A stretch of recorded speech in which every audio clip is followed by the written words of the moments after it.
In this video, we will demonstrate how the Interactive Parallelization Tool, or IPT for short, can be used to parallelize an example that solves a one-dimensional heat equation using the finite difference method. We will be parallelizing two for-loop regions. In the first region, the function calc_up is called repeatedly. There are no data dependencies, so this loop is a good candidate for parallelization. In the second loop, we are storing the contents of array up in array U. We can invoke IPT from the command line and pass the source code as an argument to IPT by typing IPT, then the path to the file.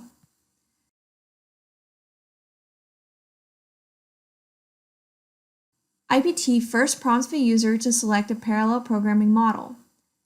For this example, we will be using OpenMP, so we will select option 2. Now we can select the function which contains the for loop we would like to parallelize. In our case, this function is main.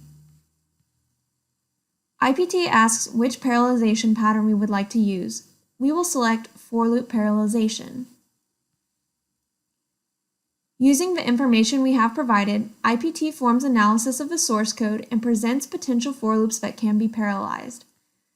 The first for loop displayed is not our hotspot for parallelization, so we will tell IPT no. IPT finds the next region and again prompts the user.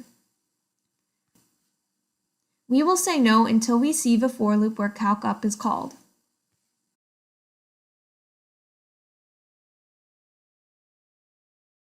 We do not need to perform any reductions. We will not do any scheduling. And there are no lines of code that we need to run in a single thread. We would like to parallelize another region. Like before, IPT will show possible for loops for parallelization.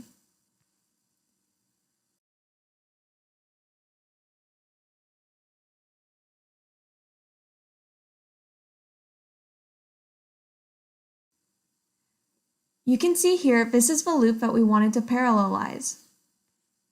At this point, we are almost done with the process.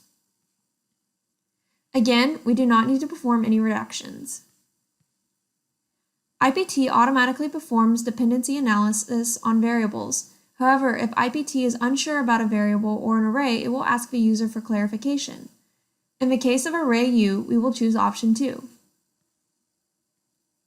From here on out, we can respond no to IPT's prompts. We do not need to do any scheduling. There are no lines of code that we need to run in a single thread. There are no other loops that we wish to parallelize.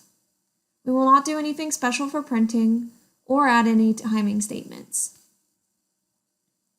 Now that we have finished giving IPT information, IPT generates a new program file named rosheat openmp.c.